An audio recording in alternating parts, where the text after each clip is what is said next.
जय हिंद साथियों, आज के इस क्लास में आप सभी का बहुत बहुत स्वागत है। तो साथियों, बिहार पुलिस मध्य निषेध सिपाही और कक्षपाल की भर्ती के लिए आज हम लोग जीके से 35 ऐसे प्रश्नों को कवर करेंगे जो कि साथियों अक्सर सीएसबीसी के द्वारा एग्जाम में पूछा जाता है। तो आज का सेशन आप लोगों के लिए बहुत ज़्यादा इम्पोर्टेंट होगा, इसलिए आप लोग पूरा सेशन को ध्यान से देखिए। और साथियों, आपके एग्जाम के लिए यहाँ पर देख सकते हैं नया बैच स्टार्ट हो चुका है। बैच को किस प्रकार से ज्वाइन करना है, बैच में क्या क्या मिलेगा, ये हमारा व्हाट्सअप नंबर दिया हुआ है, इस पर मैसेज करके आप लोग पूछ सकते हैं।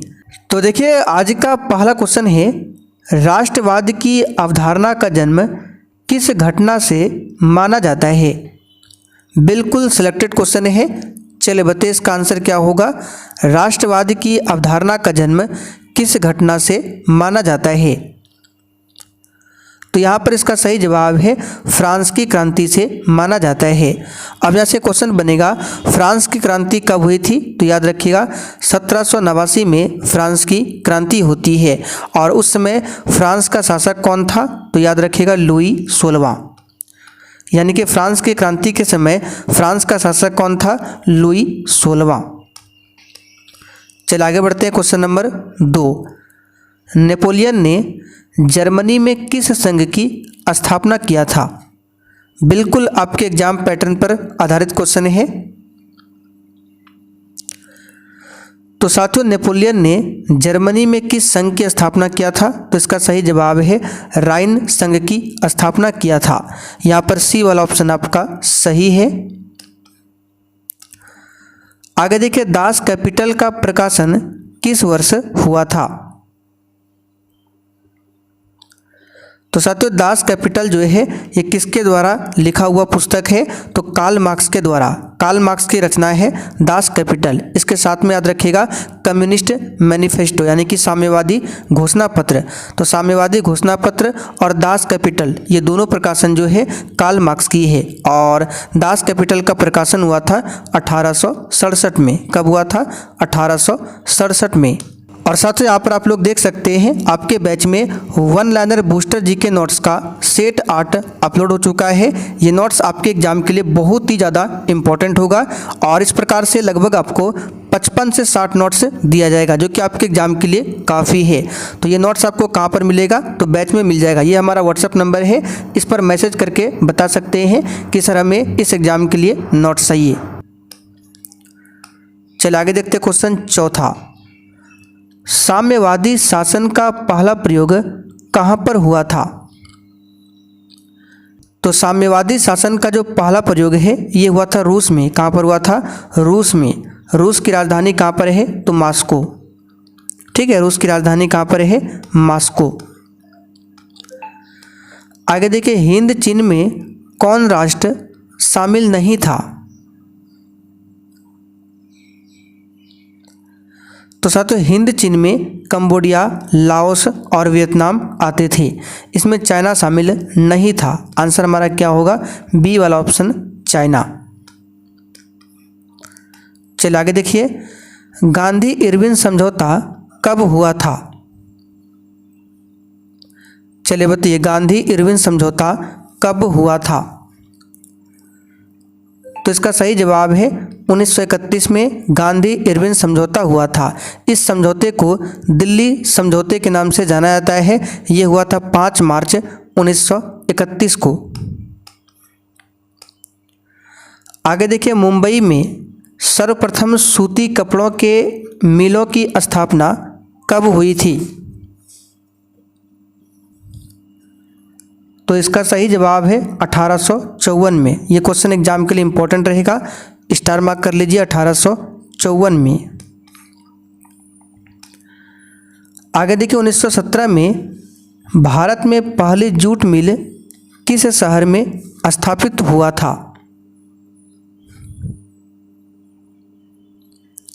तो इसका सही जवाब है कलकत्ता में। कहाँ पर हुआ था? कलकत्ता में। अच्छा, कलकत्ता किस नदी के किनारे बसा हुआ है?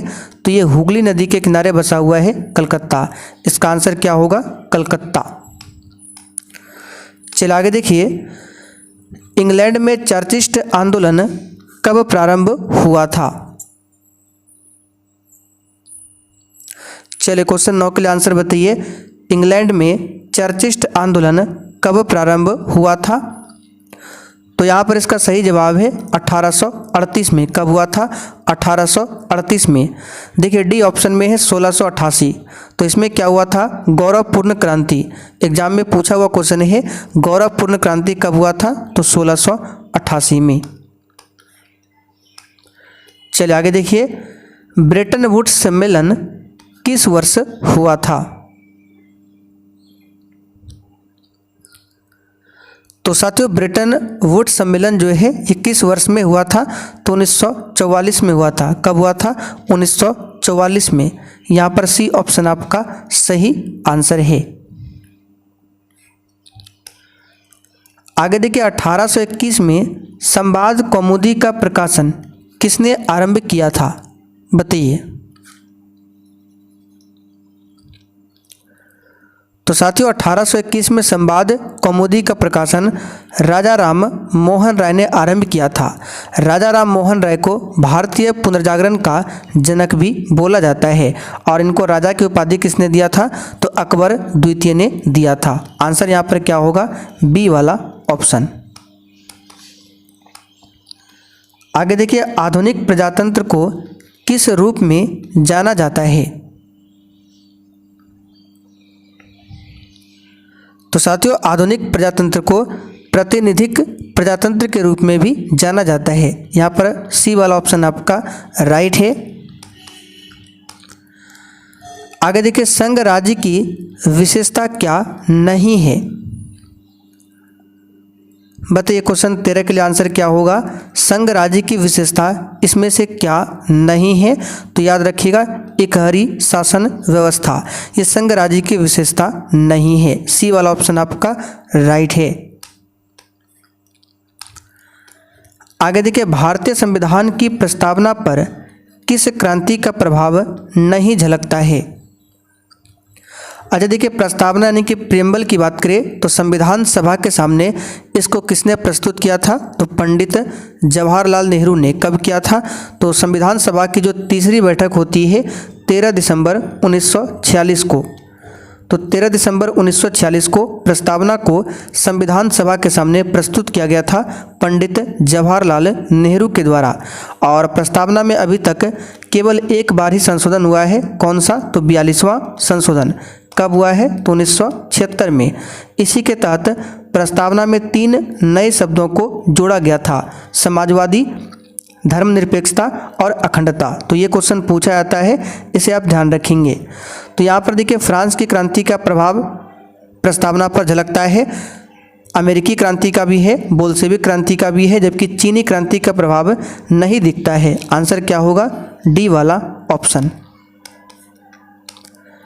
आगे देखिए, नाबार्ड की स्थापना किस वर्ष में हुई थी?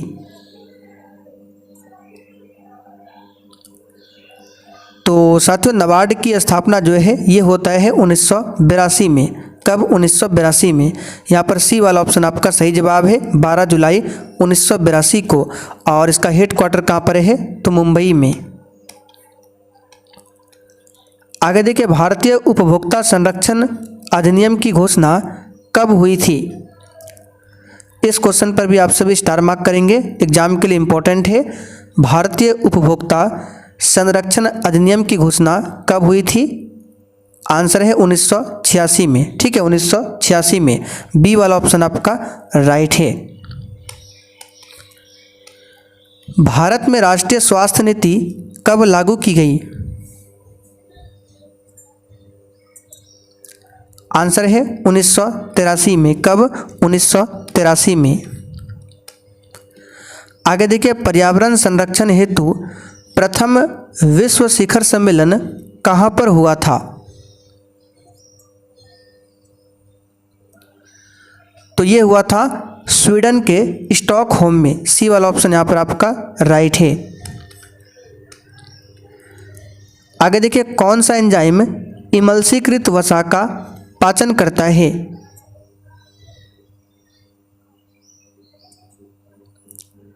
तो तो कौन सा एंजाइम है जो इमल्सीकृत वसा का पाचन करता है? तो यहाँ पर इसका सही जवाब है लाइपेज एंजाइम। सी वाला ऑप्शन आपका राइट है। पेप्सिन और ट्रिप्सिन की बात करें तो ये प्रोटीन के पाचन में सहायक होता है। आगे देखिए, हाइड्रा में प्रजनन किस विधि से होता है? बताइए। तो साथियों, हाइड्रा की बात करें, इसमें मुकुलन विधि से प्रजनन होता है। आंसर क्या होगा? बी वाला ऑप्शन। और देखिए, प्रत्येक स्टूडेंट को सेशन के लास्ट में अपना अपना स्कोर कमेंट करके जरूर बताना है। देखिए, ग्लूकोज कितने कार्बन से बना अणु है? तो यहाँ पर ग्लूकोज का फॉर्मूला आपको याद होना चाहिए, C6H12O6। ये ग्लूकोज का अणु सूत्र है। इसमें बोला गया कार्बन का अणु कितना है, तो देख सकते हैं C6। तो आंसर क्या होगा? कार्बन कितना अणु है? 6। हाइड्रोजन का पूछे तो 12, ऑक्सीजन का पूछे तो 6 अणु है। देखिए, लाल रक्त कोशिकाओं का कब्रगाह एवं ब्लड बैंक निम्न में से किसे कहा जाता है? लाल रक्त कोशिका यानी कि आरबीसी। तो आरबीसी का कब्रिस्तान जो है प्लीहा को बोला जाता है। किसे बोला जाता है? प्लीहा को।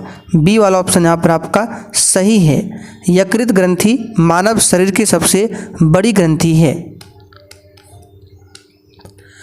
आगे देखिए, कूटपाद किसमें पाया जाता है? बताइए। सी राइट आंसर करेंगे, अमीबा में पाया जाता है। अमीबा जो है कूटपाद के माध्यम से ही भोजन को ग्रहण करता है। आंसर क्या होगा? अमीबा। चलिए आगे देखिए, बिहार का कुल भौगोलिक क्षेत्रफल कितना है? इसका आंसर है 94,163 वर्ग किलोमीटर बिहार का कुल भौगोलिक क्षेत्रफल है।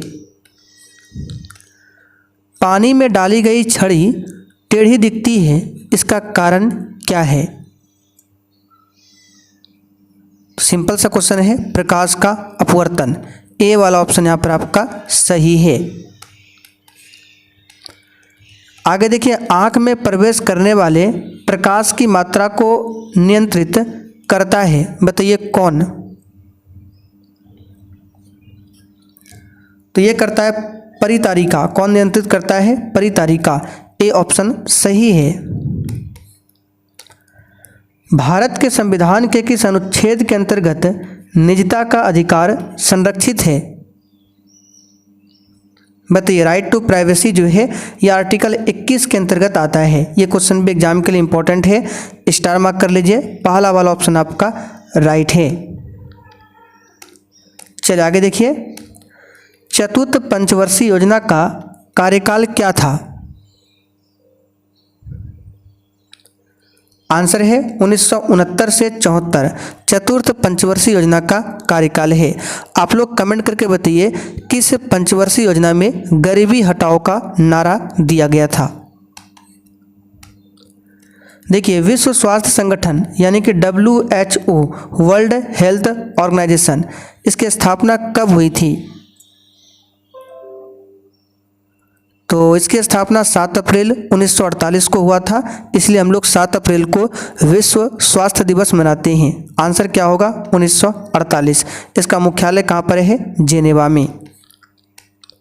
छऊ लोक नृत्य किस राज्य से संबंधित है? तो यहाँ पर ऑप्शन के हिसाब से आंसर क्या होगा? झारखंड। ठीक है। आगे देखिए, बिहार राज्य का क्षेत्रफल भारत के क्षेत्रफल का कितना प्रतिशत है? तो बिहार राज्य का जो क्षेत्रफल है पूरे भारत के क्षेत्रफल का कितना प्रतिशत है? तो इंपॉर्टेंट क्वेश्चन याद कर लीजिए, 2.86%। सी वाला ऑप्शन आपका राइट है।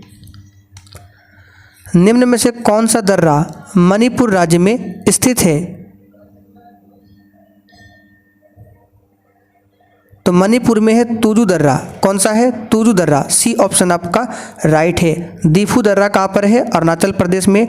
नाथुला दर्रा कहाँ पर है? तो नाथुला आपका सिक्किम में है। और नीति दर्रा कहाँ पर है? तो उत्तराखंड में। चीनी क्रांति कब हुई थी? बताइए।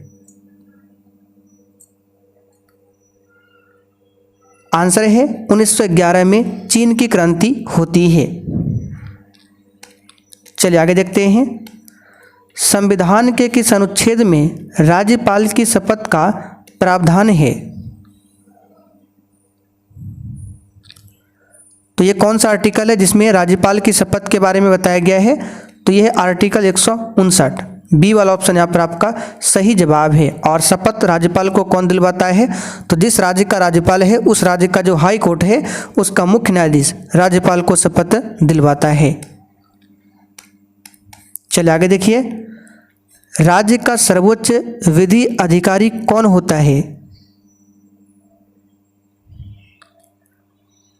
बी राइट आंसर है, महाधिवक्ता होता है। कौन होता है? महाधिवक्ता। बी वाला ऑप्शन आपका सही है। चलिए आखिरी क्वेश्चन। लोकटक झील किस राज्य में स्थित है? तो साथियों मणिपुर में है। कहाँ पर है? मणिपुर में। पहला वाला ऑप्शन आपका राइट है। अब आप लोग कमेंट करके बताइए आपने कितने क्वेश्चन सही किए। और जिनको भी इस एग्जाम के लिए नया बैच चाहिए, ये हमारा व्हाट्सअप नंबर है 9631887058। इस पर मैसेज करके बता सकते हैं।